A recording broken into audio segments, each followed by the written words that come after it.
Welcome back to another episode of the True Crime Show, featuring the most shocking killers in true crime history and the authors that have written about them.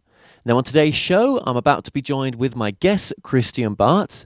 Now, Christian is a writer, attorney, and photographer who's originally from New Jersey. Now, his latest book, The Garden State Parkway Murders, is the harrowing story of the unsolved murders of Elizabeth Perry and Susan Davis. The two women were brutally knifed to death and their bodies left off the parkway in the early hours of May 30th, 1969. Christian Barth, welcome to the show.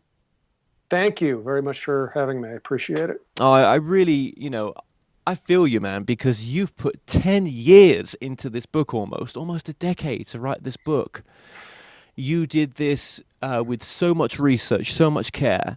And people have no understanding how long it takes to put something like this together, do they? I mean, you put a lot of work into this book. I did, but don't forget I'm an attorney, so I was working part-time.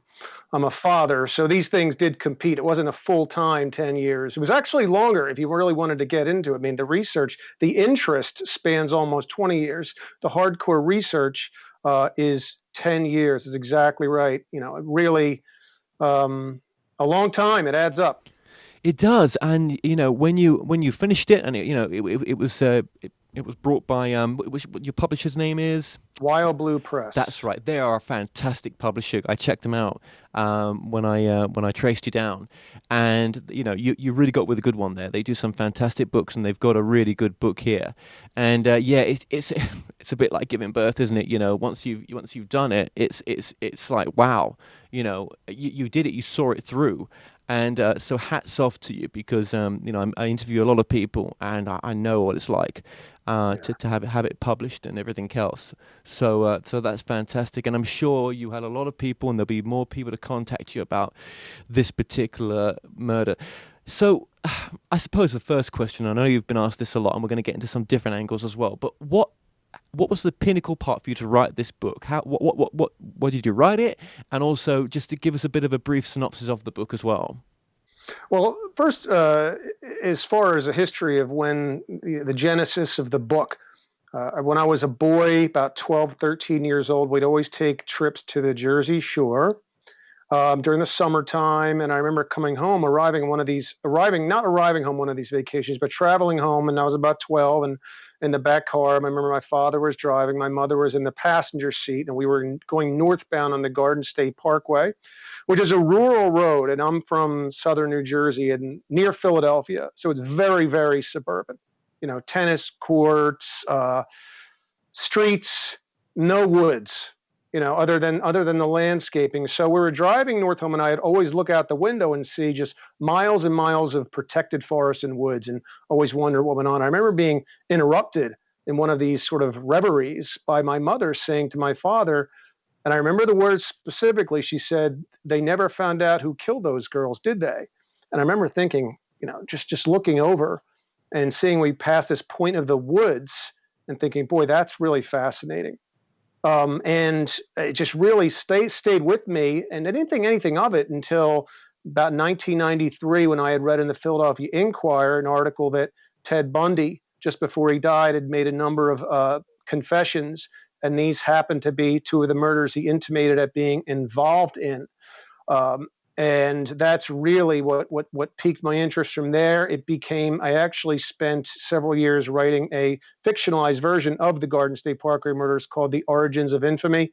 And from there, I took it into the whole book. I was just so fascinated by the case and what happened. And one of the other reasons it took me so long to write is I just kept uncovering more and more material, which forced me to write more and more. It was a process of discovery as much as it was sitting down on the computer and doing all the work. So that's the genesis of how it happened. Now, as far as a brief synopsis, Susan Davis and Elizabeth Perry were friends at a college in Illinois. They drove from Illinois to the Jersey Shore, to a town called Ocean City, a dry town, very wholesome. They went there and stayed at a boarding house for a couple of days. They were supposed to stay for 3 days. It was May 27th, 1969 when they arrived, and they were going to stay till May 30th, get some sun, Elizabeth was from Minnesota, had never been to the beach before.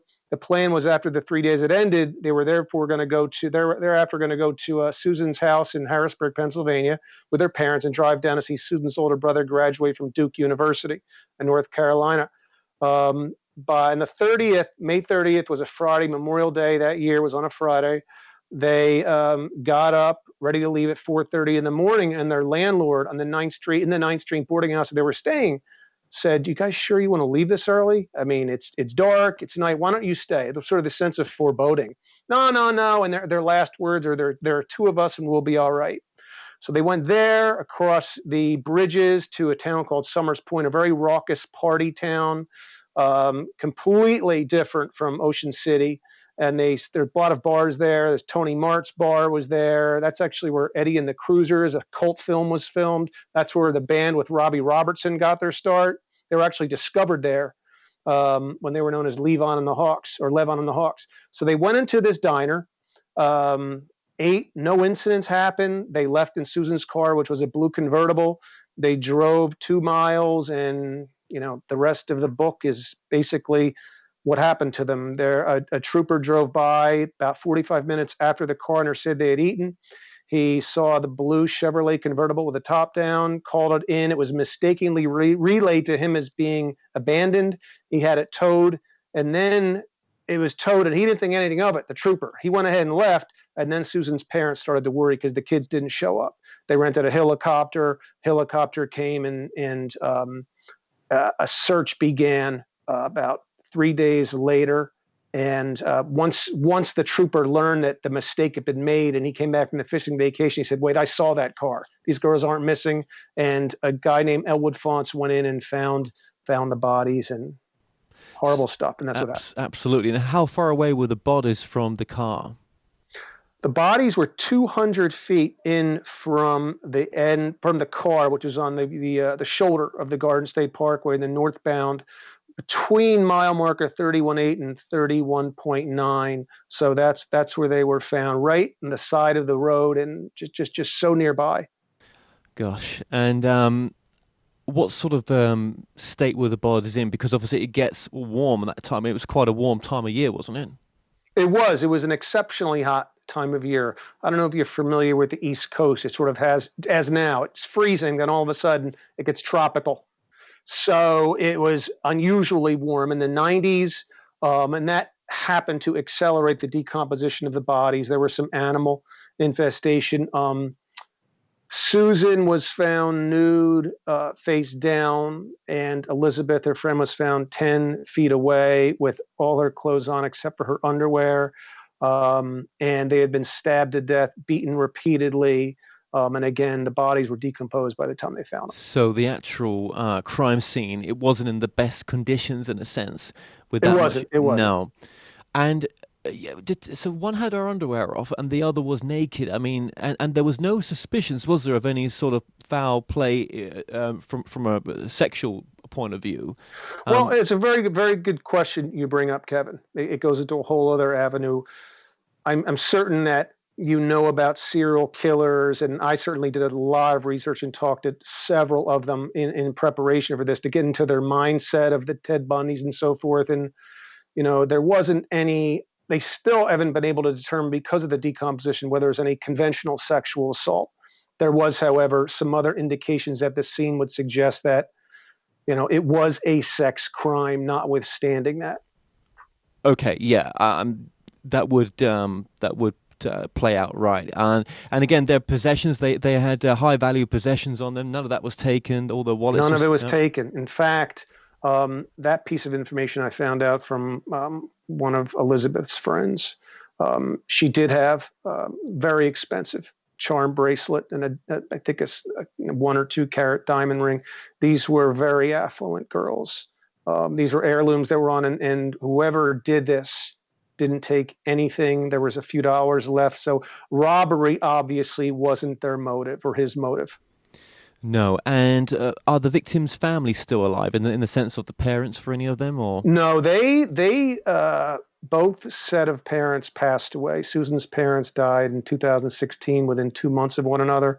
They made it to their 90s and didn't find out who did this to their daughter. Terrible.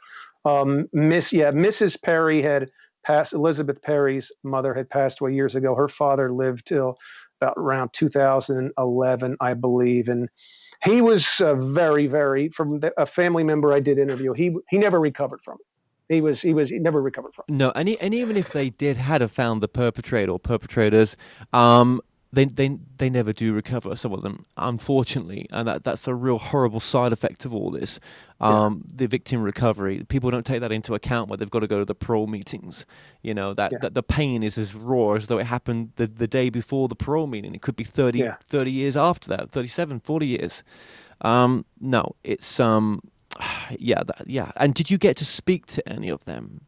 I did. I spoke with Elizabeth's sister at length, yet several years ago, and you could really feel, the anguish in her voice.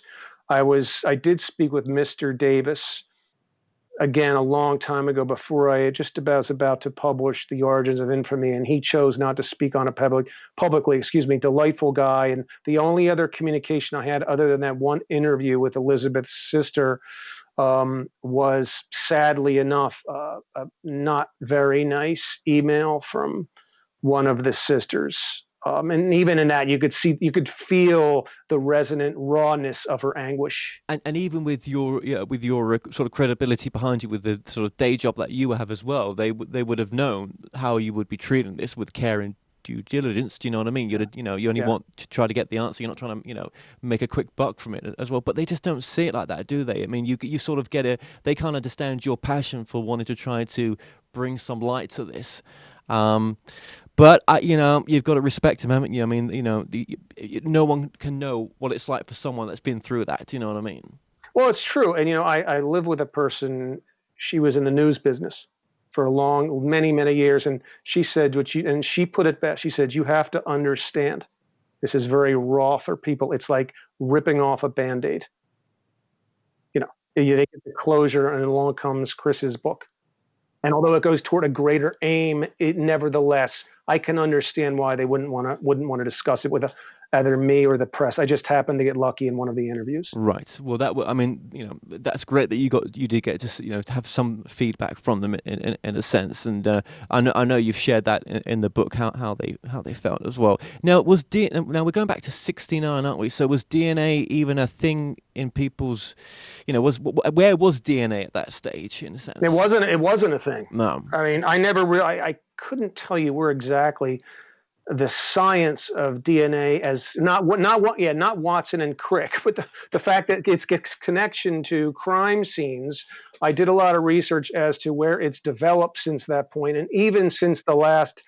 I did speak with, and the New Jersey State Police won't talk to me about it. It's an open investigation, but I did speak with one person, and he said they don't have anything. He said a couple years earlier they had gotten some NIS, I believe that's what it's called, some funding to do some more DNA tests, and the Perry Davis evidence was one of the things that they submitted, and they didn't find anything, which would again suggest that either the decomposition, excuse me, or that there was no conventional assault. I sort of lean towards the latter. I don't think there was a rape.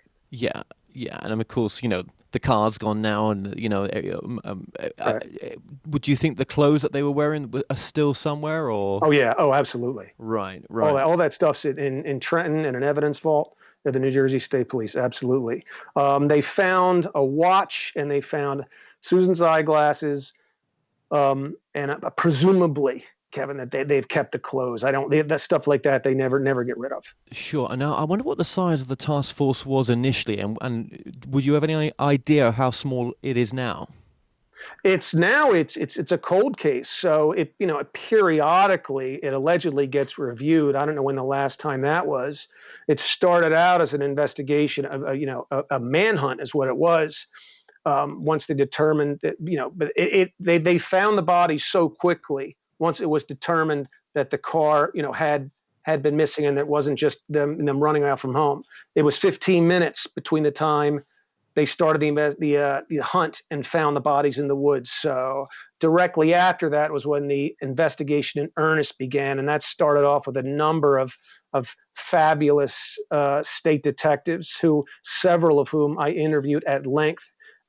several of whom have passed away in the past couple years, but I did get to speak with the main players. Yeah, that's great that they've they gave you that option to speak to them, because some of them, well, some of them don't want to speak about some cases, Yeah. right? And you have to respect that. But some of them, they do, and they're great when they want to work with you and help you out. So would you say what? So it's a review when it needs to be. So maybe just one or two cops when they review it, maybe, if that. I spoke with some of the more recently retired guys. So these would be guys in their late 50s. They retired at 50, and they reviewed it in the early 2000s. So I did speak with them, but at this point, though, Kevin, they only had sort of a compendium of it. They didn't go back and review, the entire thing, and they weren't there to do the groundwork, the interviewing of people, so they weren't able to formulate as large an opinion as some of the older guys were that I was fortunate enough to speak with. Yeah, yeah, and these guys are very seasoned. They've seen a lot of murders, and the one thing they want is to try to, help the family get closure. Yeah. That's and obviously, if this was a serial killer, who was it? Is he still out there, or could it have been Ted Bundy? We'll get into that and some of the other names you've got. Now, there was a watch that was left at the crime scene as well. There was a watch. The watch was called a Belfort Sea Diver, which was sold locally. For a while they didn't put the picture in the paper, but they finally did. And right before they put it in the paper, it was interesting. It was a diver's watch. It was sold locally at some stores, and I got a call years and years ago, a fax. You remember the old days of fax, in my office from a woman who said, "I understand you're writing a book about this case. I know who killed these girls." And she told me the story of the guy she met in Florida at spring break in '69. His name was Ronnie Walden, a drifter from Florida, good-looking blonde guy, and met him, and she was having dinner with him and a couple friends down there, and sort of noticed a snippet of his violent outbursts. And she also noticed the watch, and she looked at the watch, and the watch said on the face 17 jewels. And she said, "That's weird. Why does a watch say jewels on it?" And once she learned the bodies had been found, she heard it on the radio, the discovery of the girls, when she had come back north to New Jersey. And she said her blood ran cold once she heard one of the girls had blonde hair, because this Ronnie kept saying, "I loved your blonde hair" in Florida. And he had driven up to visit her friend. So he was in New Jersey, in Atlantic City, near Ocean City at the time of the murders. And she had seen the watch. So she went to the state police barracks, and they kept asking her. They said, "Did you find anything? Did he notice, was this Ronnie Walden wearing any jewelry?" And she said, "No." And they kept asking her, jewelry. And they finally said, "Well, was he wearing a watch?" She said, "Yes." And she said, "Well, can you describe the watch?" They showed her pictures. Like, "That's it. That's the watch he was wearing." So they put an APB out, and Ronnie had left Atlanta, where he's living in Atlantic City at the time, and apparently stole a car and went to Colorado. So they found that he is in Colorado on auto theft charges. So the New Jersey State Police flew out 2 detectives to interview him. And get this, they go and interview him in the Glenwood Springs jail. And he goes there, and I think it was a couple hours before the state police were about to come interview him from New Jersey flying in, he tried to hang himself in his cell. I interviewed the jailer and said, this was no joke. This guy was blue lining or flat lining, whatever they call it. Rescued him. It was the same cell where Ted Bundy escaped from in 1977, going through the ceiling. I mean, coincidence? Is that strange or what? So that was what happened. But Ronnie, to the extent that, some people don't believe in lie detector tests, he took it and he passed it.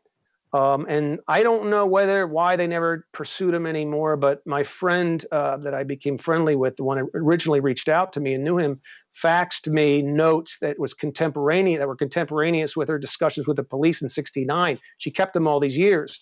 And the notes indicated that they found a fingerprint of Ronnie's on the girl's car, that he was a schizophrenic, had spent time in a mental hospital, and that they were 99 and 44/100% sure he did it. And she remembered that phrase because it was apparently Ivory Soap back then used to say in a jingle, "We're 99 and 44/100% pure."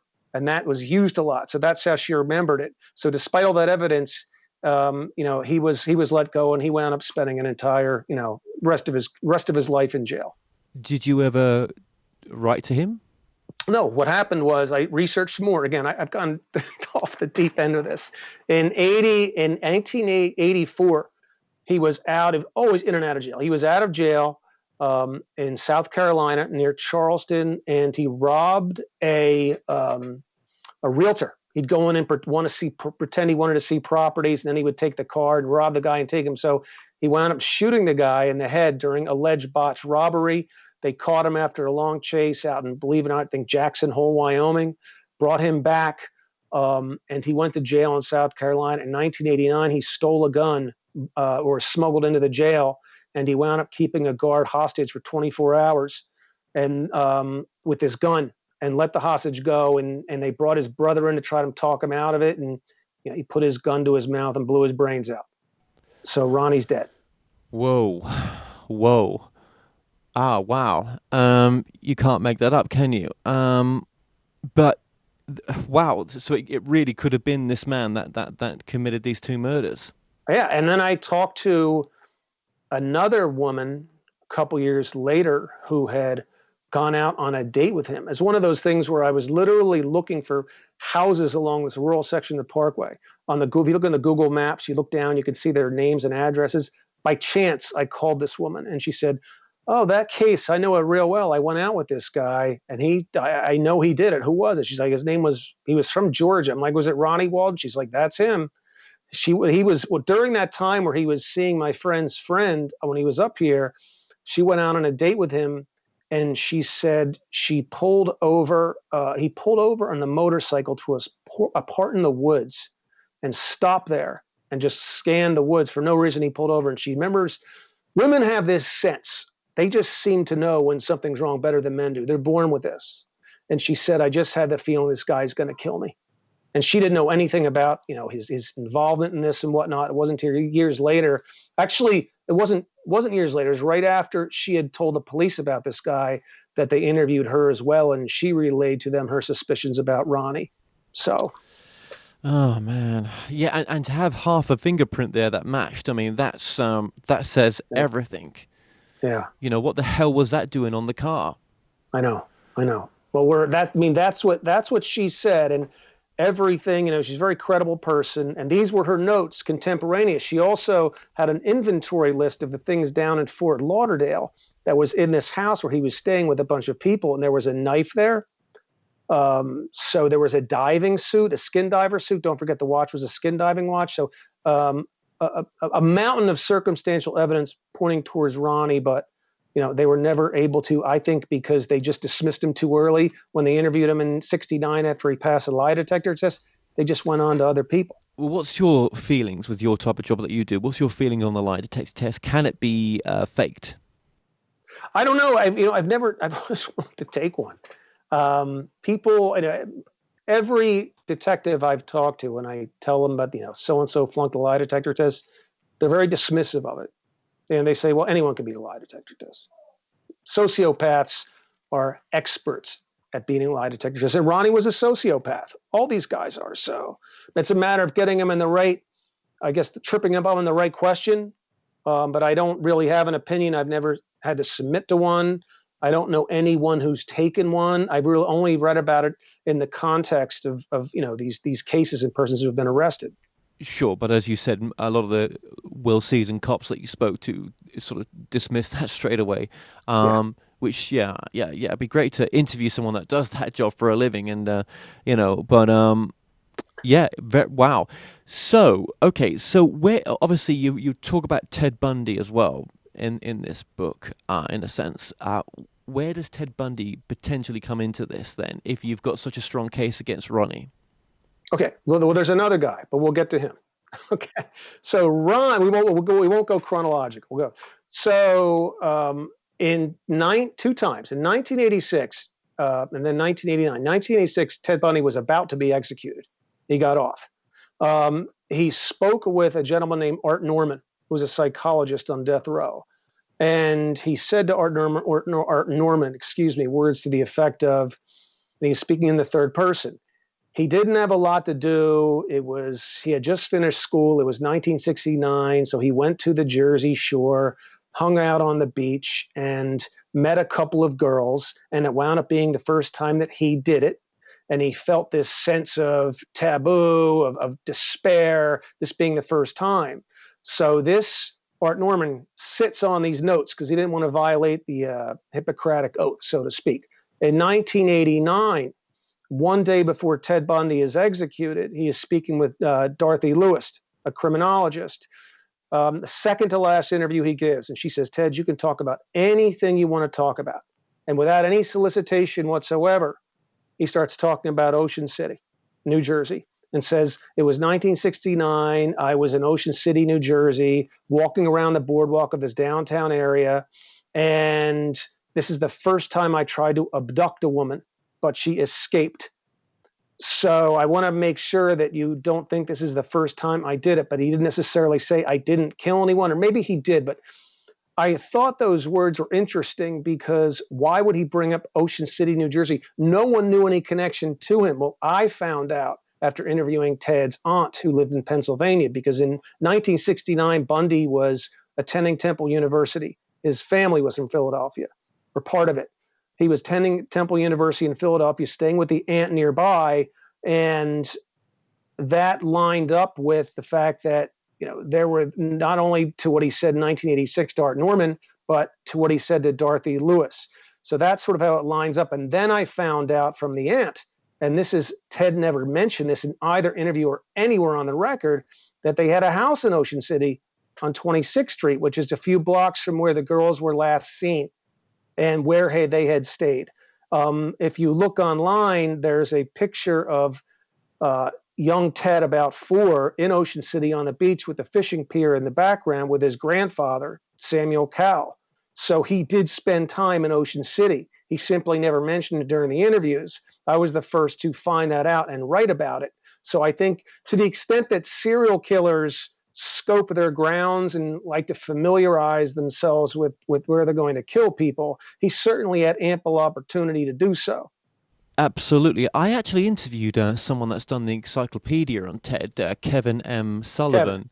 Yeah, I don't know if you've spoken to him in your research. Yeah, I know Kevin. Oh, yeah, yeah. What does he make of the connection at all? I mean, well, Kevin and I understand one another. Kevin he does the comprehensive Bundy from a certain point forward. I take him from birth, even farther back than birth, to the Philadelphia, and that's my expertise. So he doesn't really have much to say because this is all coming to him recently. My book came out and he and I have spoken. He's like, wow, he doesn't think that Bundy was involved, but he also didn't know when he had written the book that these things that I put forth in mind, that Bundy had a history of being down there. But the whole MO was different as to how these girls killed. Ted would typically, feign he was being hurt, wear a cast, and club girls, women over the head, incapacitate them, and then take them to a different location. But Kevin is of the opinion that, as I said, he is convinced that they did it. But again, this opinion is all before that I introduced him to the whole. He had a family down there, so yeah, absolutely. And to speak to Ted's aunt, that was an incredible connection that you got there, because you got it from the horse's mouth in a sense. Do you know what I mean? Exactly. Yeah. What does your gut feeling tell you? Do you think it's possible, or do you think maybe as you've gone on this journey that it's less likely now?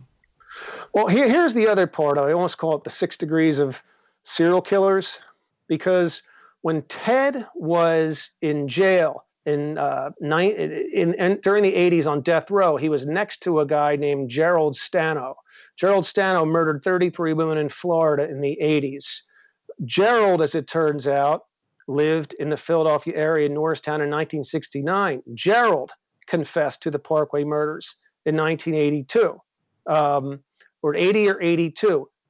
Gerald, again, lived a couple miles from Ted in 69, so you almost wonder if while they're on death row, they talked about it.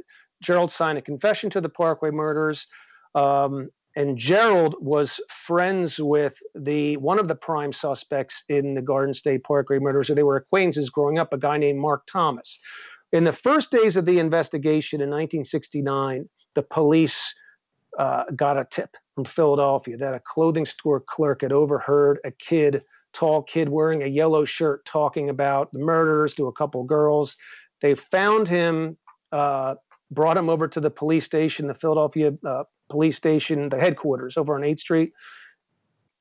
He winds up giving fuzzy answers, quote unquote, to a lie detector test, but they don't have jurisdiction. So they call the New Jersey State Police, who spend all night with the guy, this Mark Thomas. The next morning, this kid agrees to join them over to go to New Jersey and take some more lie detector tests. So you wonder, look, if this kid killed 2 girls, he wouldn't be joining the police and agreeing to consent when he was free to go. He went over there. The police, his parents found out, lawyered up. He left. They continued to track this guy, this Mark Thomas. Mark would go on to become head of the Pennsylvania Ku Klux Klan, head of the national chaplain of the Ku Klux Klan. He formed a group called the Aryan Republican Army, which spearheaded a bunch of robberies in the Midwest, called the Midwest bank robberies, where these guys would take all this money and the proceeds and funnel it to his racist farm in Pennsylvania, where he would hold Nazi rallies and so forth. After he wound up pleading and the police came in, he was a massive figure. He was on Geraldo. He was on Maury Povich, all the shows. Gabby Carteris, who's head of SAG, interviewed him, and people armed, neo-Nazis calling her a Jew. I'm going to turn you into a lampshade. Dark stuff. So Mark winds up courting this publicity while he's still an alleged person of interest in the 69 Parkway murders, which I always found fascinating. Okay, he winds up going to jail for conspiracy to commit bank robbery for 8 years, gets out, hasn't completely been eliminated as a person of interest. But I've always felt that it wasn't him, because I always felt it fed his narcissistic personality disorder to have this attention put on him. But I then found out that he was acquaintances with Gerald Stano, who lived next to Ted Bundy, who had the house in Ocean City. He was friends with Gerald Stano, and I learned from the Whitpain Township Police Department in Pennsylvania that Gerald's younger brother, Roger, who passed away in 2016, was in fact in Ocean City at the time of the murders, and the New Jersey State Police questioned him, and he was much closer with Mark Thomas. So you've got this intricate web of people that are involved here. Everyone just seems to connect in a way. Oh gosh, yeah. Oh my God, why would someone do such a thing as admit to, taking doing such a heinous act and wanting the publicity for it? But I guess there's bigger things going on inside. Was going on inside his head at the time. Now, just remind us of the guy's name that was cellmates in, sort of next to Bundy that you just mentioned. Gerald Stano. Stano, yeah. Did you ever speak to Stano? Yeah, he was executed in 1993. I want to say it could be 1998. It was after Ted was executed. Gerald was put to death, and he had always said his confessions were coerced and so forth. So I didn't get a chance to speak with him. I spoke with the detectives who had interviewed him at length and interrogated him and so forth, but not him himself. What does a detective do with that when, someone's saying, they did it, and you've kind of, as much as you want a confession, right, for so many reasons, but if, coerced confessions, it happens a lot, doesn't it, in a sense? Well, that's what happened there. They actually, Detective Mulholland and Detective Kinzer from the state police went to Daytona Beach because they had gotten indication from the chief of police, Paul Crow, that Gerald had made these confessions to the Garden State Parkway murders. They flew down there, and Detective Mulholland told me that he wasn't buying any of it because they gave a lot of false leads. Was he wearing a blue shirt, making stuff up, and they felt that Gerald was being fed information, and they didn't believe any of it. So they left there completely unconvinced that Gerald had done it. But, the crime scene at the Garden State Parkway was interesting in that the girls were covered in sticks. And that was something that Gerald Stano did all the time. Detective Crow I interviewed said Gerald was always off on time and place. Certain specific things he just couldn't bring to mind as to what happened at a murder scene. So that's what happened with him. But Detective Mulholland, which is interesting, in 1983, 14 years after the murders, he gets a call that there was a junk dealer that was driving his truck 200 yards from the murder scene in 1969, a guy named Robert DeMore. And DeMore says he sees a guy duck into the woods the morning of the murders. And Detective Mulholland says, "Why the hell didn't you tell me this 14 years ago? You're telling me now?" He's like, drives down to his house and in rural Atlantic County, New Jersey, lays out 5 photographs and says, "Pick out the guy you saw." Says in 3 seconds he picked out Mark Thomas. So again, it's sort of, pretty interesting, huh? Wow. Yeah. So. And then, so you've got the half print of a fingerprint from someone else that matches. You've got Mark Thomas, and you've got other potential leads as well. I mean, how does that all come about? I mean, that's just so, yeah. But what's so bizarre about this was always fascinating to me about this case. If you look back in the Farmer's Almanac, sunrise was at 5:29 a.m. According to the coroner's report, these girls were murdered at between 6:15 and 6:30. It was bright daylight. You know how light it is early in the morning? It was bright daylight. So whoever did this, whether it was a hitchhiker at the circle or whether it was someone who the car pulled them over, pulls them over to the side of the road, gets 2 girls to walk into the woods, murders them, okay, strips one of them. One of them had a bra tied into her hair, which is a fascinating thing. All, and I didn't mention this to you earlier, while another car with 3 boys was sleeping 50 yards away or 100 yards away from the girl's car. The boys pulled over in a Mustang, passed out, ran out of gas. They were coming from Wildwood, another party town. By the time they wake up, they see the girl's car there. They walk past it. No one's in there. They don't think anything of it. They get gas. They hitchhike. They come back. It wasn't until a few days later that they realized that this car was connected with a murder. So these 3 boys come down. They all pass lie detector tests. They didn't hear any screams from the woods while they're in the car. Now, how strange is that? Wouldn't you think 2 girls being murdered 50 yards, 100 yards from you, you would hear that?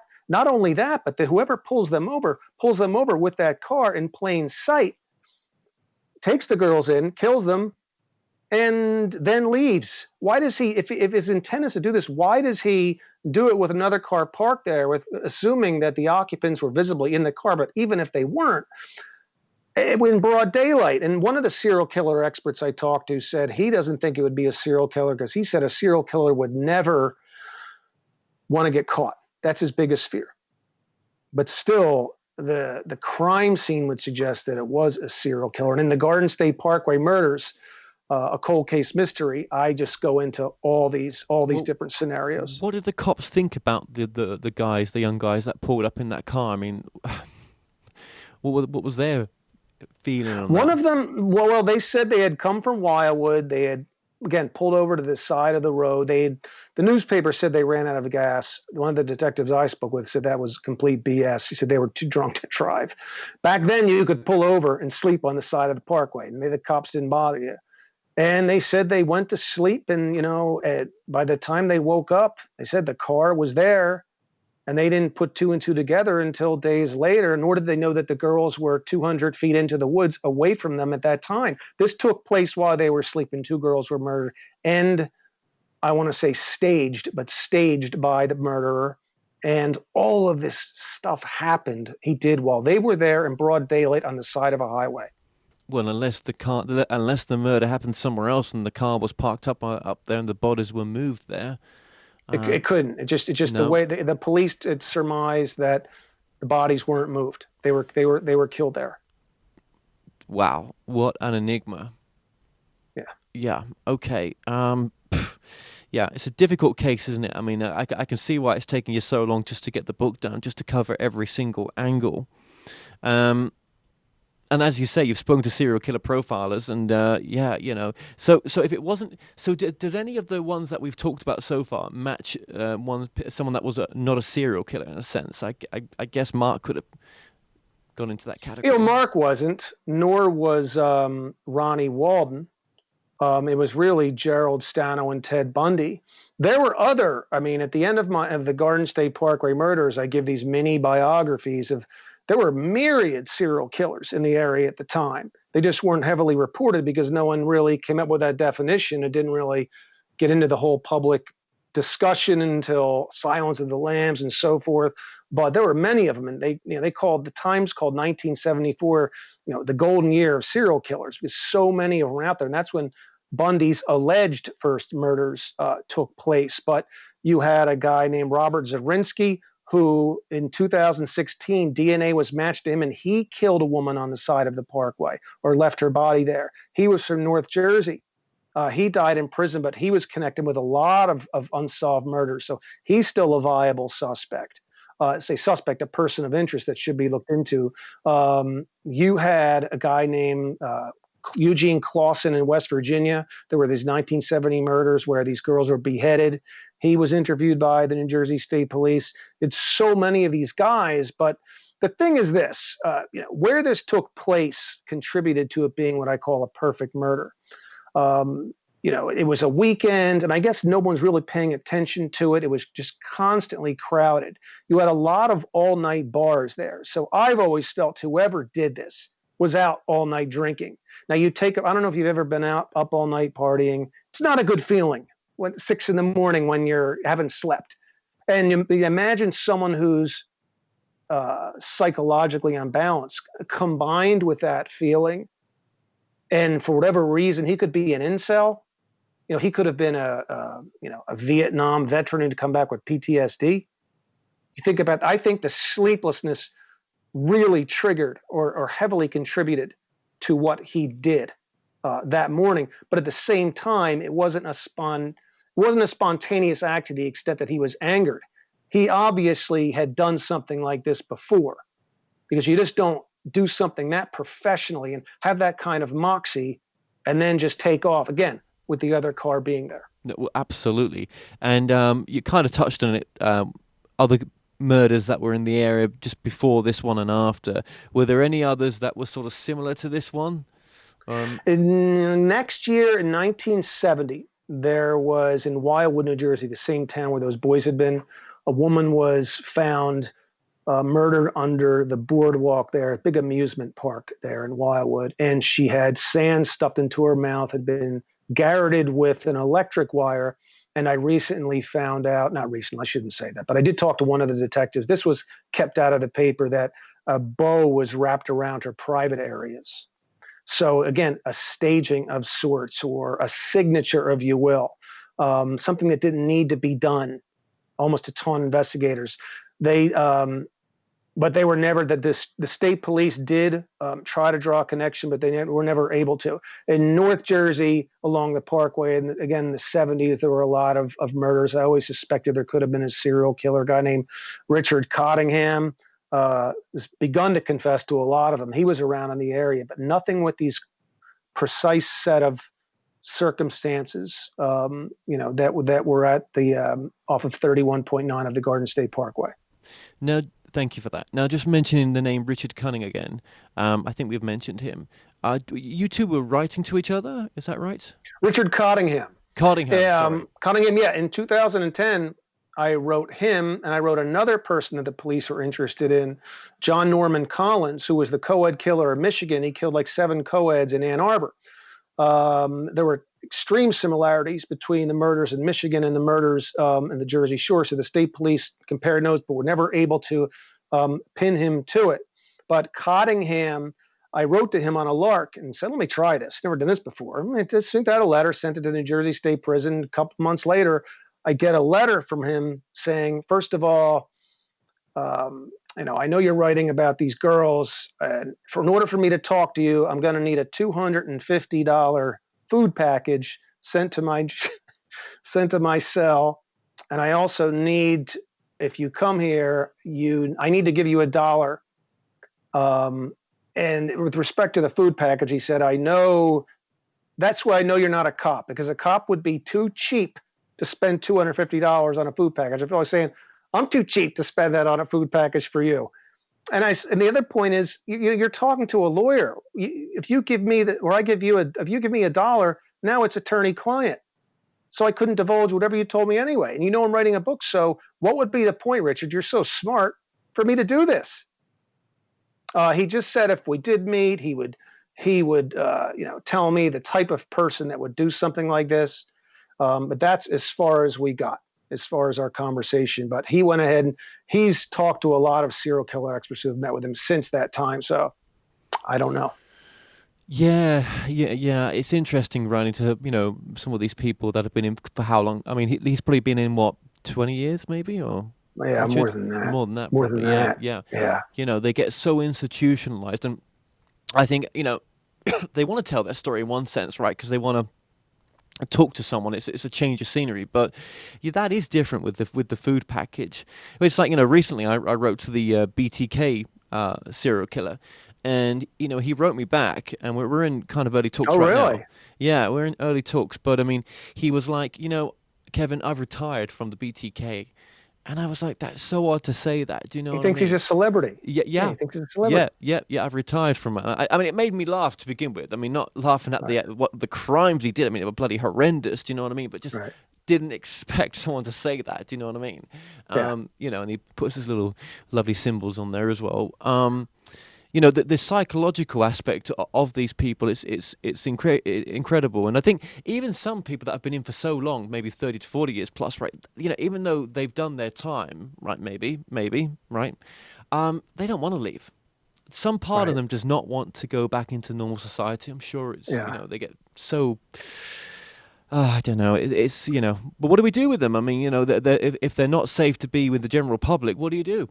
If we didn't Right. have this system, where would we be? Even though the system doesn't always work, right? And there are Right. corruptions in it. But I mean, Christ, what else would we have? But I mean, it's so annoying, isn't it? When it must be so annoying for the detectives, like they just couldn't solve this bloody crime. And one of the detectives said, and it was a great line. He said, I know half of the detectives I spoke with would give a piece of their pension, to give, and that's a substantial pension in New Jersey for state police to solve this case. You can hear the anguish. I met a guy, interviewed him about 2 years ago. I frankly don't know whether he's still with us. He was in bad shape. He was 90, and I had been talking to him for the past several years. I'd spoken with him over a dozen times at length. He was one of the two detectives that were really involved. Several detectives were involved, but he was the chief polygraph guy named George Dix. And I met with him at age 90 down at his place, his senior living center, and mic'd him up, and we're talking, and you could see in his eyes this was still so important to this man. And he had retired, 40 years earlier. This case he could never let it go. No, that's incredible. Well, that's incredible. You got that audio if you still got it. That's some Yeah. that will be worth its weight in gold for other people to listen to one day in the future. I'm sure. Wow. Okay.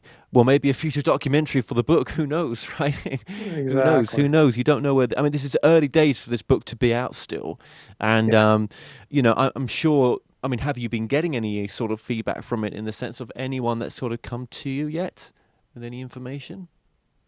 No, as far you get the random Bundy sightings, some credible, some not. I interviewed in the Garden State Parkway Murders. I did interview a guy who said that he was at the Shore Memorial Hospital, a hop, skip, and a jump away from the Summers Point Circle, and saw Bundy there that night get a ride from um, a local security guard. He said he just remembers faces because he's an artist. So he was the most verifiable person who said saw Ted there that night. Unfortunately, no one has come up with a picture. And these people will tell the New Jersey State Police, I saw him, and basically the police are like, you have a picture? If you don't, there's just really not a whole heck of a lot they can do. It'd be interesting if one day they come up with a picture. Someone comes up with a picture of Ted down there. It doesn't necessarily mean he did it. I mean, by there, I mean Ocean City, but yeah. Now, I know in this interview we haven't gone in complete chronological order. There's a lot more, obviously, that we've left out. There's a lot in the book, actually, and people, it's a great read. And I've seen some of the reviews on Amazon, and it's really great to read some of those reviews. So that's lovely. So, what would you say is an important message of this book?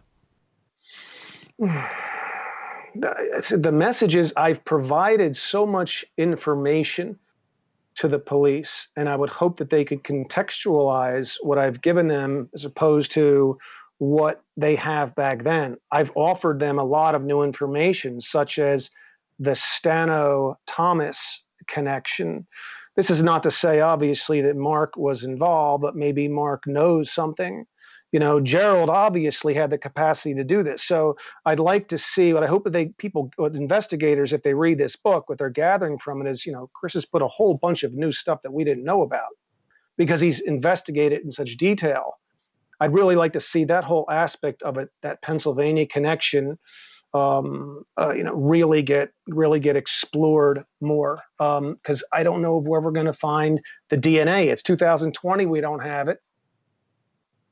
Maybe someone will come forth after reading it. Maybe we'll get a deathbed confession. I don't know. But the big message is I'd like to see someone, I'd like to see detectives explore what I've given them in the Parkway Murders, the book, and compare it to what they have in their files. Well, I'm sure if the murder victims could talk, they would be so appreciative of you bringing this story up to date in a way and to a new audience. Thank you. I'm sure they would. And that's kind of what you've done by doing this as well. And, I wish you all the success with this book and, passing it on to someone that can, or a team or whoever, like you've said, that will, maybe it will push him in a different direction to at least maybe close it. Do you know what I mean? In some respects. So, and, I feel like I've left a lot out, but I know we're restricted with an hour right now. We're almost there. And, are you working on anything else, or?